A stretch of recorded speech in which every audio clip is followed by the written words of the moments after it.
Hey everybody, welcome back. It's Amy Gretchen, and in today's video I'm working on days 6 and 7 in my 2022 December daily album.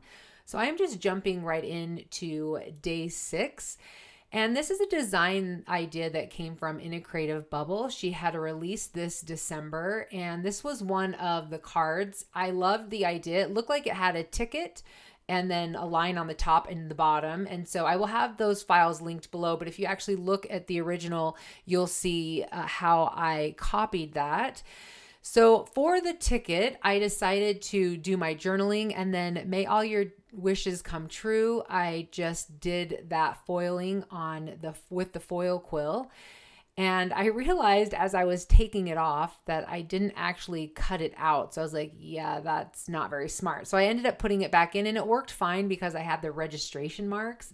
But keep in mind, if you're doing a foil and cut, right after you do the foiling, take off your foiling. Do not unload it from the machine. But anyway, this is what the ticket looked like. It didn't cut out amazingly because I forgot that I was cutting it out on thicker paper. So anyway, it looks fine. You know, I didn't have to redo it or anything like that. So this paper came in the main kit, and I have to tell you, or it came in Paislee Press's kit. I think it was Paislee Press, her kit from this year. I think this is my favorite paper from the bunch, and I was thinking to myself, I'm going to have a really hard time using it, but I really loved the design of this, so I was excited to use it. You'll see, I think at one point I kind of turn it into the light, and you can see the foil on the flowers that just works so good with the foil from, the foil quill. So keeping with the design, like I said, there was a line at the top and a line at the bottom, and I thought it would be really fun to stitch that in like you've seen on many of my videos. There's stitching literally on every day. So I'm going to work on getting that stitching together. You saw that I pulled over my DMC floss, and I just tried to get one. The thing that's really funny, I didn't really think about where I was cutting this paper. I probably would have cut it a little bit different so you could have seen more of those flowers, because I really wanted those orange poppies to show. But of course, the orange poppies are right underneath the tag. But I ended up still being able to see some of the orange, and so I decided to pull over more orange from, it's kind of a reddish orange, but I decided to pull that over with the floss. So that's, kind of what I was matching it with the flowers. And I'm just trying to get this tag so it is centered. And then you'll see me get very precise and use my ruler and make pencil marks. And I will tell you, this part of the footage I feel like gets cut up a lot, and that's because my head gets in the way, where you literally can't even see what I'm doing. You can just see the back of my head. So that's why if it looks choppy, that's why it is. But I'm just measuring a straight line, and then I'm measuring out, I think I measured like 3 millimeters out, and that's where I ended up punching the holes. This ruler that I'm using, it's a T-square ruler. It's from Simon Says Stamp. I just recently purchased it. I love this ruler so much. I have a larger one that I've been using, but the lip on the edge wasn't so great, and so it didn't always work that awesome. This one works so good. So if you're looking for a smaller ruler that's a T-square, I would highly recommend it. Again, I'll have that linked below. You can see that I'm also fiddling with that other twine, or the baker's twine, that I had used on day 3, because I was thinking, oh, maybe that would be fun to add, like it looked more Christmassy. But ultimately, I liked the design or the look of the DMC floss better. So anyway, now I'm just threading my needle. I don't know if I shared this already, but I'm just using the 6 strands. That's why I needed a larger hole for the needle. And then I'm going to stop here, and I'm going to actually erase the marks that I made, because I thought it would probably be a bigger pain once I stitched it all. So I just went ahead and erased all of those markings. And then I'm going to stitch through the top and the bottom. So what you're going to see is I'm just going to use regular tape to secure it down. This paper is thick enough so I don't have to worry about it showing through like I have been for other projects. And then in my original design, when I was, sketching this all out, I was thinking it'd be really fun to have the number hanging from the thread, but I also had that gap between the journaling and the gold title, which I didn't realize when I was designing it that there was that much space. I was actually surprised when I saw that. So I was thinking about putting the number there. So you probably noticed that that is a number 5 and not a number 6. It is supposed to be a number 6, and I will end up putting a number 6 down. I don't think I realized that as I was working on it, but you can see that I sewed in that number at the bottom because I was thinking about putting it at the bottom, and I do secure it in. I end up changing it, and I don't think I filmed it because I think it was like one of those nights that I was up really late at night. But I really wanted, and you can see how I'm bringing over another number 5 that has the paper on it, so it's brown. And I was actually looking at what I thought about having it be brown instead of white. And so that's why I was kind of testing that out. But I do end up taking it off the bottom and putting it on the top where it ends up being a number 6, and I cut it out with paper. So instead of it being acrylic, I cut it out with paper and do all that, like what I've always done, and stack up the paper to kind of make it look a little bit thicker. I do that in day 7 as well, so you will see that also. I'm hoping actually at the end of this video you will see exactly what I did, because it is complete. But we are moving on to day 7. So the funny thing about day 7 is I actually was like, okay, I'm going to do a letter, and I decided that I wanted to do a letter to Christmas. And I thought, this is literally going to take me 10 minutes max. I'm going to cut out this envelope, or, you know, like the liner, and then I'm going to stick it in, and I'm going to have my letter, and I'm going to write it, and it's going to be amazing. Okay, guess what? It definitely took longer than that. No shocker there. I think what ends up happening is I have an idea and I sketch it out, and I'm like, oh yeah, this is what's going to happen. And then as you start to execute it, like in this point, I'm going to score this paper down. And I realize once the paper is scored down and I've put it in there, it makes the envelope a little bit puffier and stick out. And I was like, okay, how am I going to secure this down? Now I think I was originally thinking that this would happen, and that I wanted to secure it down with like a paper clip, but I wasn't thinking that at the time. And on my desk, I have these small magnets, these very small, I think it's like 1/8 of an inch by, let's see, the circle I think is 1/8 inch, and then it's really thin. It's like 1/16 or 1/32 of an inch. It's very, very thin. But anyway, right now I'm scoring it down. I'm getting just a little bit ahead of myself. I'm using this scoreboard and my bone folder and just scoring that down kind of to help me, because the paper is just a little bit thicker. Now, if I had a thinner paper, like if you want to do this, it's so much easier to do with a thinner piece of paper. So if you have the digital file, you could just cut it out of text weight paper, but I just decided to go with it. So this is when I pull over my magnets, and I was like, okay, I can use magnets and that will keep it closed. So this is the first design change, right? Adding the magnets, which was actually a really good idea, and I do like it. But there are these paper clips that I have that have numbers on them, and it's only 1 through, I think it's 0 through 9.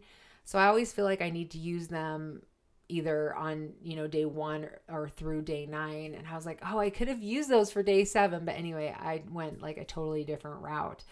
So I secured the magnet between the 2 pieces of paper, or the paper and the envelope. And then I'm just marking the edge that's going to be on the bottom side. And that's because I have done this before with projects where I end up gluing on the magnet wrong, and they are like opposites attract, not opposites attract. They're the same charge, and so they don't attract to one another. Anyway, it's very, very frustrating. So I wanted to make sure and mark it so I knew where it was going to, you know, how the charges were going to attract better to one another. So before I did that, because I was going to add the magnet, and then I realized, oh, I wanted to stamp on the back of the envelope, so I better do that first. So I grabbed over my MISTI. You can see that I had a regular size MISTI, and I have a large size MISTI as well. And I thought that the larger one would work better, just because I was trying to, it wasn't going to close the way I wanted it to with the envelope sticking out.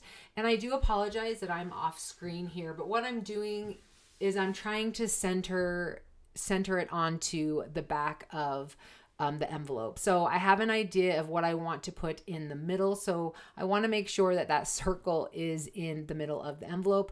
And what I end up doing is I center the stamp. By the way, this stamp came from a Simon Says stamp.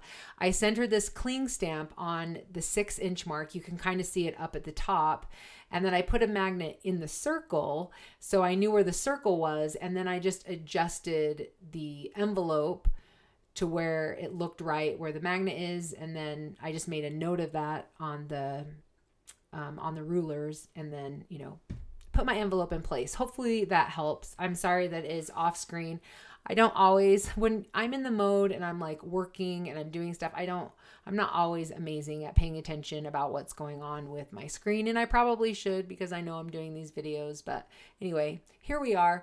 So I'm just stamping using the Versamark ink. And this is exactly what I did for day 14 in my 2021 album. And if you saw that video, I talk about how I wish I had put clear embossing powder over the stamping that I had done, because it would have shown up so much better.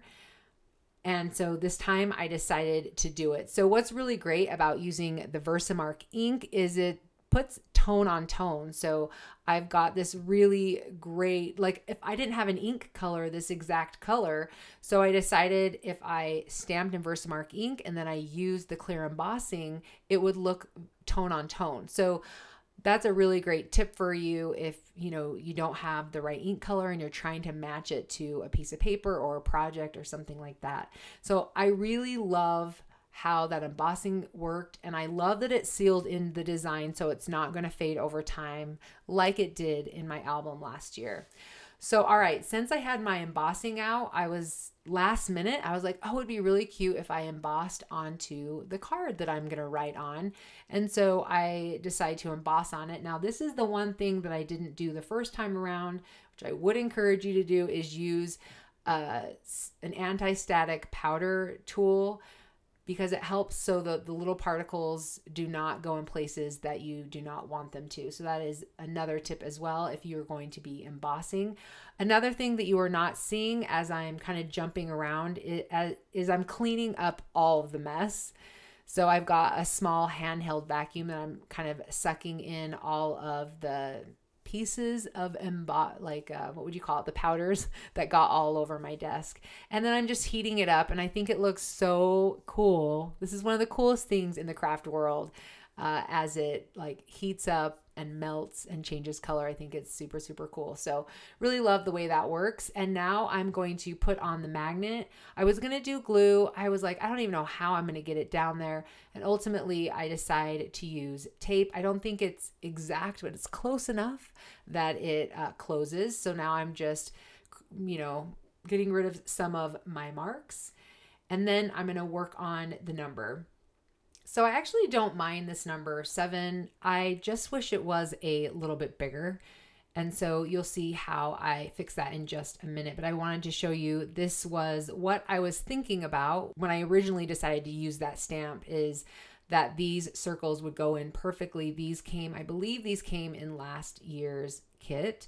So I don't finish that now, but I will finish it, I believe, when I work on day 8.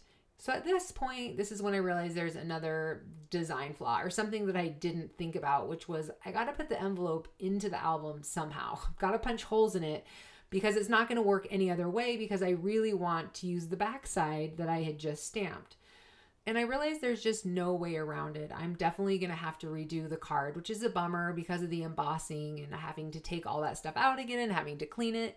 And don't worry, I won't make you sit through it, but just know that what I end up doing is I punch the holes, and then I'm going to measure the holes against the card to see how much I need to cut off. And then I'm just going to, off camera, well, it was on camera, I just cut it off.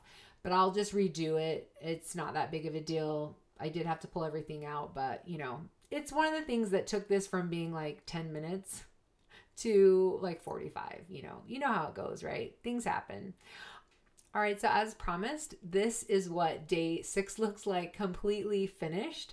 So I just punched the holes, I added it to the back of day 5, and I used that same cardstock that I used on day 5, which is Nina Desert Storm, and I just cut out the 6, the same exact 6 that I used to create the acrylic numbers. So this is how I'm going to deal with day 7, because like I said, I wanted it to be larger. So I ended up just taking the same file, making it bigger. I think it's like 2 inches or something like that, making it a little bit bigger. I did add foil to the top one, just, you know, to add just a little bit, and then it would go with the gold on for day 6. And then I'm just going to glue them. This is exactly what I did for the number 6. It's just the number 6 was a little bit smaller. So I just added glue, and you can see that I have new glue. This glue is amazing. I will have it linked below. I love it. And it's big and it comes out amazing. So like I said, I have it linked below. But anyway, so as I'm doing this, I realized that I actually wanted the top layer to be cream. And so I ended up redoing just one of the layers and doing it in cream because I thought it would go better against day 6. Now I don't always do that, but in this case I did, just because it did sort of feel like it matched a little bit, or that they were intended to go together even though they are different days. Anyway, guys, that is going to be it for days 6 and 7. As always, thank you so much for being here. And if you have any questions, please leave them in the comment section below. And if you like what you saw, please give this video a thumbs up. All right, you guys, we will see you next time. Bye.